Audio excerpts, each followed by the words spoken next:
Okay, what's up guys? Welcome to the first episode of Dialect Delicacies. So we're going to be looking at a few different food from different dialects, and today's episode we're going to be looking at the simplest dish. It's just rice and water, but it's so different in every different dialect. So we have two of our friends here, Limpin and Jack, to share with us a few of the different kinds of porridge from each of their dialect groups. So firstly, come Jack, tell me, why porridge? Okay, so why porridge? Do you know that the origin of porridge can be traced as far back as 2,500 years ago? So in the Western Han Dynasty, imperial physician Chen Yuyi was said to have used porridge as a part of remedy for indigestion and also as a dietary supplement to enhance longevity. And also, do you know that today this seemingly simple dish is widely enjoyed by many Singaporeans, as mentioned by Dinesh just now? It is a lot interesting how this dish, which consists mainly of rice and water, can have so many different variations due to the different unique cooking styles of the different dialects. So we will now be exploring the three different types of porridge from Hokkien, Teochew and Cantonese. I see like a lot of different ingredients that are in this porridge. Like you see like peanut, and I see a few scallop and all this. So why do they add this to this porridge? Is it like specially for Teochew, or do they have any special reason for this? Okay, so basically for this porridge, it's one of the few porridges that actually has scallop as a main ingredient for Teochew porridge, and also peanut is found traditionally in this dish as well. Chinese love to use pork as a main meat ingredient for their porridges.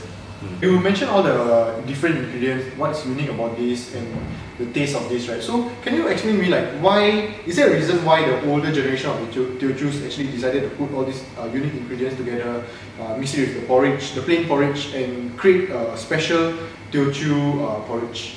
Is there like any history behind this? Yeah, so basically the Teochew people, they live in southern China, which is known for its warm and humid weather. So they usually consume porridge during breakfast and supper, as it acts as a source of energy for them to carry on their day and also replenish their lost fluids during the day at night when they have it for supper because of the warm and humid weather. So it's like basically to give them energy lah. Yes, make them feel more like replenished, like other than like drinking water, you can consume porridge as well. Okay, that's interesting. Okay, so now we have looked at the Teochew porridge. We're going to be looking at two more porridges right after the break. So after the break, my co-host is going to be taking over the show. Thank you. Hi, welcome back. Right now we have a different porridge in front of us, and I can see the sweet potato inside. Can you tell me more about it?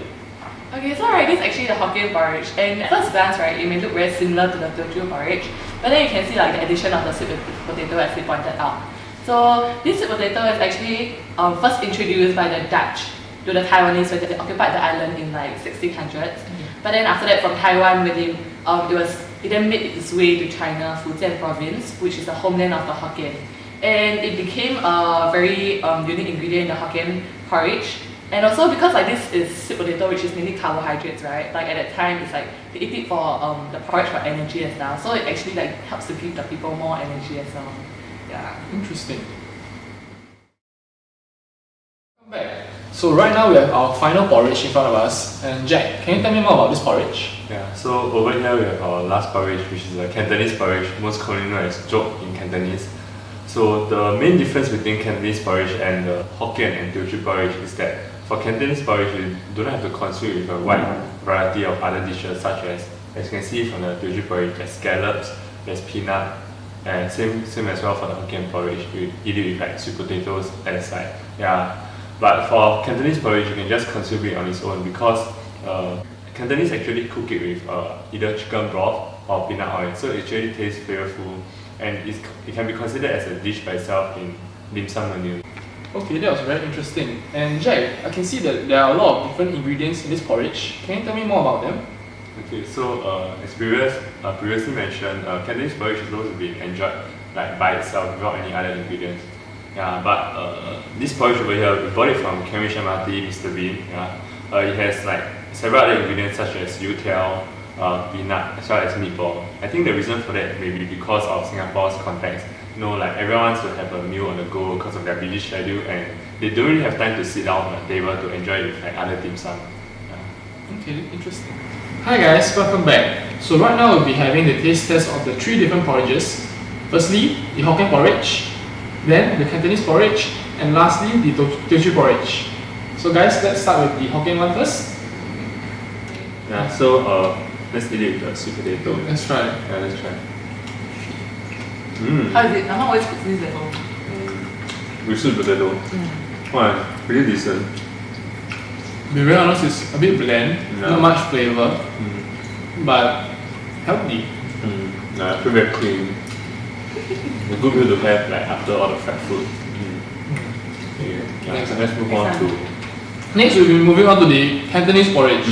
Guys?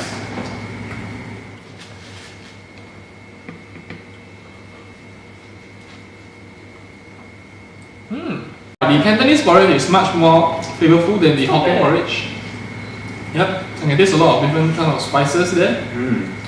actually just pepper. Yeah, maybe just pepper.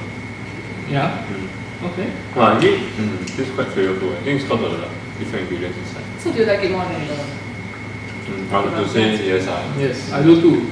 this is too a bit too bland. Yeah. Let's try it really time. Okay.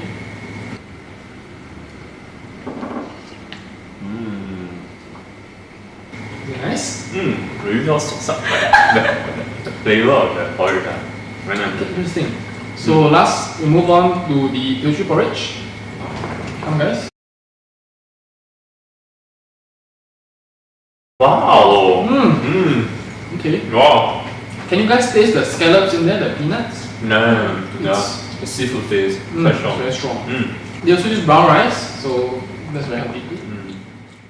There's shrimp inside as well. Yes, there's Okay. the dried shrimp or ebi inside. Yes. Alright, so guys, out of the 3, which one do you prefer? I have to say the Teochew porridge. Yeah. Me too. How about you, I Lim? think same. Okay. So we have a clear winner. Yeah. Okay. So you can buy this at the Cambridge MRT. Empress Empress porridge. porridge. Yeah.